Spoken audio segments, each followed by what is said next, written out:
ওয়াকারনা ফি বুয়ুতিকুন্না ওয়ালা তাবাররাজনা তাবাররুজাল জাহিলিয়াতিল উলা। আল্লাহ রাব্বুল আলামিন বলেছেন, হে মহিলাগণ, তোমরা ওয়াকারনা ফি বুয়ুতিকুন্না, তোমরা তোমাদের ঘরেই অবস্থান করো। এখন এমন একটি যুগ আসছে যে তোমরা যদি মার্কেটে যাও, তোমরা যদি ঘর থেকে বের হও, তোমরা যদি রাস্তায় নামো, তাহলে শয়তান এমনভাবে ওয়াসওয়াসা দিবে যে শয়তান তোমাদের দ্বারা ব্যবহার করে একজন পুরুষ নয় 100 জন পুরুষকে যদি তোমার দিকে দৃষ্টাবদ্ধ করা হয়, তাহলে 100 পুরুষ যদি তোমার দিকে দৃষ্টাবদ্ধ করে, তাহলে 100টা গুনাহ হবে। 100 পুরুষের একটি করে 100টা গুনাহ হবে। আর একজন মহিলা হয়ে তোমার একাই 100 গুনাহ হবে।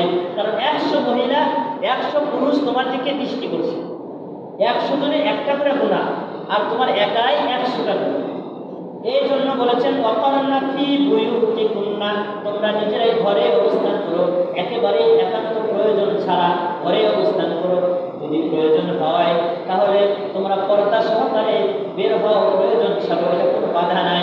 কিন্তু ওয়ালা তাবাররাজনা তাবাররুজাল জাহিলিয়াতিল উলা, তোমরা ওই জাহিলি যুগের মানুষ যেমন সৌন্দর্য প্রকাশ করত, চুল ছেড়ে দিত এবং বুকের উপরে কিছুই রাখতো না, অর্ধউলঙ্গভাবে চলতো, সেভাবে চলাফেরা করো না। এই আয়াতটা সূরা আহজাবে, এই আয়াতটা সূরাতুল আহজাবে, এই আয়াতটাই আল্লাহ রাব্বুল আলামিন আমাদের সবাইকে আমল করার তৌফিক দান করুন। যে আমি এখনো 2 শ্রেণীর মহিলাকে দেখি নাই। কয় শ্রেণী? ওই যুগে, নবীর যুগে এখনো ছিল না, এই অবস্থাটা নবীর যুগে ছিল না। তিনি বলেছেন, আমি এখন আমার 2 চোখ দ্বারা ওই 2 শ্রেণীর মহিলাকে দেখি নাই। 2 শ্রেণীর মহিলা হলো আহলি জাহান্নাম। নাউজুবিল্লাহ বলবেন না। যে 2 শ্রেণীর মহিলা জাহান্নামে যাইবে, ওই 2 শ্রেণীর মহিলাকে আমি আজ পর্যন্ত চোখে দেখি নাই। পরবর্তী জমানায় সেগুলো আসবে। দেখেন আমাদের সাথে বিধান আসে। 1 নাম্বার, কওমুন মাআহুম সিয়াতুন কাআযনাবিল বাকার ইয়াদরিবুনা বিহান নাস। 1 শ্রেণীর মহিলা হলো কাআযনাবিল বাকার, গরুর লেজের মতো চাবুক, গরুর লেজের মতো চাবুক অথবা গরুর লেজের মতো ব্যাট বা লাঠি, এই জাতীয় কিছু নিয়ে মানুষকে প্রহার করে। কথাটা বুঝে আসছে? আল্লাহ রাসূল উদাহরণ দিয়ে বলছেন, গরুর লেজ যেমন চিকন হয় না, ওরকম চিকন লাঠি, ওরকম চিকন ব্যাট, ওরকম চিকন আরো যেগুলো আমরা বলতে পারি মানুষকে প্রহার করার যে যন্ত্রপাতি, এগুলো দ্বারা মানুষকে অন্যায়ভাবে, রাষ্ট্রপ্রধান হচ্ছে, সে পুলিশ হোক, সে অন্য কোনো পদের লোক হোক, সে মহিলা মানুষকে কি করবে? প্রহার, মার।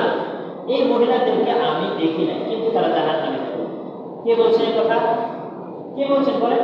আল্লাহ রাসূল সাল্লাল্লাহু আলাইহি ওয়াসাল্লাম। 2 নাম্বার, ওয়া নিসাউন কাসিয়াতুন আলিয়াতুন, এবং ওই সকল মহিলাদেরকেও আমি দেখি নাই যারা কাসিয়াত, জামা পরিধান করেছে, আলিয়াত, কিন্তু তারা উলঙ্গ, জামা পরেও তারা উলঙ্গ। বিষয়টা কেমন? জামা পরছে, এমন পাতলা জামা পরছে অথবা এমন টাইট ফিট জামা পরছে যে জামা পরেও তার শরীরের অঙ্গ প্রত্যঙ্গ ভেসে উঠে। তো এখানে বলছে নিসাউন কারিয়াত, জামা পরেছে, কাসিয়াত জামা পরেছে, আলিয়াত সে জামা পরেও উলঙ্গ। আবার বলছে মুমিলাতুন, সে আকৃষ্ট করছে পুরুষদেরকে, মাইলাতুন, এবং সে নিজেও পুরুষের প্রতি আকৃষ্ট হচ্ছে।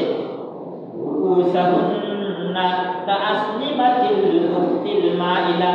আল্লাহ রাসূল সাল্লাল্লাহু আলাইহি ওয়াসাল্লাম আরো একটি উদাহরণ দিয়েছেন যে ওই মহিলাদের চুল হবে মাথার উপরে এমন উঁচা, যেমন উটের পিঠের উপরে যেমন উঁচা হয় তেমন উঁচা হবে, অর্থাৎ চুলটা বেঁধে মাথার উপরি ভাগে রাখবে, উঁচা থাকবে। বর্তমান হেয়ার স্টাইলে এরকম হয় না? তো এই মহিলাদেরকে আমি এখনো পর্যন্ত দেখি না। কয় শ্রেণী? 1 নাম্বার, যে প্রহার করবে অন্যায়ভাবে মহিলা হয়েও। 2 নাম্বার, পোশাক পরিধান করবে, তারপরে উলঙ্গের মতো দেখা যাবে এবং তারা পুরুষদেরকে আকৃষ্ট করবে, তাদের সৌন্দর্য পুরুষদের সামনে দেখাবে এবং নিজেরাও আকৃষ্ট হবে। এই জাতীয় মহিলাদেরকে আল্লাহ রাসূল বলছেন যে আমি দেখি নাই, কিন্তু তাদের বিধানটা কি হবে জানো? তাদের বিধানটা হবে লা ইয়াদখুলনাল জান্নাতা ওয়া লা ইয়াজিদুনা রিহাহা, তারা জান্নাতে প্রবেশ করতে পারবে না। তারা জান্নাতে প্রবেশ করতে পারবে না। শুধু তাই নয়, জান্নাতে প্রবেশ করতে পারবে না বিষয়টা এমন নয়, তারপরে বলেছেন ওয়া লা ইয়াজিদুনা রিহা অথচ রাসূলুল্লাহ সাল্লাল্লাহু আলাইহি ওয়াসাল্লাম জান্নাতের ঘ্রাণ সম্পর্কে বলেছেন। ভাই শেষ করে দিচ্ছি, কথা বলেন নাকি? জান্নাতের ঘ্রাণ কত দূর থেকে পাওয়া যাবে সেটা জানেন? আল্লাহ রাসূল সাল্লাল্লাহু আলাইহি ওয়াসাল্লাম এই হাদিসের মধ্যে বলেছেন, ওয়ালা লিয়াতি ইউজিদু মিন মাসিরাতিন 40 আমান, 40 বছর হেঁটে গেলে যত দূরত্ব হয়, স্বাভাবিকভাবে 40 বছর হাঁটতে যত দূরত্ব হয়, অত দূর থেকে জান্নাতের ঘ্রাণ পাবেন। আরো একটি হাদিসের মধ্যে আছে যে হযরত আমর ইবনে আব্দুল্লাহ ইবনে আমর ইবনে আস রাদিয়াল্লাহু আনহু বলেছেন যে 40 বছর না 100 বছর যাবত হাঁটলে যে দূরত্ব হবে, 100 বছর স্বাভাবিকভাবে হাঁটলে যত দূরত্ব হবে, অত দূরত্ব থেকে জান্নাতের ঘ্রাণ পাওয়া যাবে। আমর ইবনে আব্দুল্লাহ ইবনে আমর ইবনে আস বুখারী শরীফে 3166 নম্বর হাদিসের মধ্যে তিনি এই কথা বলেছেন, 100 বছর হাঁটলে যে দূর হয় ওই দূর থেকে জান্নাতের ঘ্রাণ পাবে। অথচ রাসূলুল্লাহ সাল্লাল্লাহু আলাইহি ওয়াসাল্লাম বললেন ওই মহিলা, ওই দুই শ্রেণীর মহিলা জান্নাতের ঘ্রাণও পাবে না। কত কত কঠিনভাবে আল্লাহ রাসূল সাল্লাল্লাহু আলাইহি ওয়াসাল্লাম বলেছেন। এইগুলো আল্লাহ পাক আমাদের সবাইকে বোঝার তৌফিক দান করুন। সময় একেবারেই শেষ হয়ে যাচ্ছে। আমি শুধুমাত্র আপনাদের একটু উদাত্ত আহ্বান জানাবো, সেই বিষয়টা হলো আজকে পর্দার বিধানটা শুধুমাত্র বক্তৃতা এবং সুরের ঝংকার দিয়ে আমি শেষ করতে চাই না। আমি চাই না যে আমি সুর দিয়ে আপনাদের মন মাতাই, না, আমি চাই আপনাদের অন্তঃকরণে আমার এই কথাগুলো, কোরআনের এই আয়াতগুলো, হাদিসের আয়াতগুলো যেন প্রবেশ করে, এটাই আমি চাই। আপনাদের বাচ্চা কাচ্চা নাই? আপনাদের এই মহল্লার না? মহল্লা। আপনাদের এই মসজিদে কি বক্তব্যের প্রচলন আছে? আমি আগামীকাল থেকে বক্তব্য শুরু করে দেওয়ার নিয়োগ করেছি। তো আপনাদের যাদের বাচ্চা আছে, ছেলে বাচ্চা যে বয়সে পাঠিয়ে, আর মেয়ে বাচ্চা 9 বছর যাদের হয়েছে তাদেরকে পাঠায়।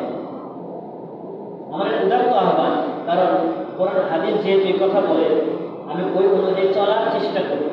আল্লাহ পাক আমাকে যদি, আমি আলেম হয়ে যদি এইভাবে চলি, তাহলে আপনাদের সমাজের আমি ইমাম হয়ে আমি যে কথাগুলো বলবো আপনারা সেটা মানার চেষ্টা করবেন। আর আমার মধ্যে যদি আমল না থাকে, আপনারা এক কান দিয়ে ঢুকবে আর কান দিয়ে বের করে দেবেন। আপনি আর আমি সমান, তাহলে কিসের আলেম হলাম, কিসের ইমাম হলাম? এই জন্য আমার উদাত্ত আহ্বান হলো, যাদের মেয়েদের বয়স 9 তারা বক্তব্যে না পাঠাইয়া কোনো একজন ম্যাডাম অথবা মহিলাদের মাধ্যমে তাদের উচ্চশিক্ষা, আরবি শিক্ষা দেন, কোরআন শিক্ষা দেন। কোরআন শিক্ষা অতীব জরুরি। আর যাদের বাচ্চা কাচ্চা 8 বছর বয়স এবং ছেলে বয়স যত দূরে হোক, আপনারা সবাই বক্তব্যে কালকে থেকে পাঠিয়ে দেবেন ইনশাআল্লাহ। কালকে যাবে শুরু। আল্লাহ পাক আমাদের সবাইকে বোঝানো শেষ করে দিচ্ছি, সময় নেই।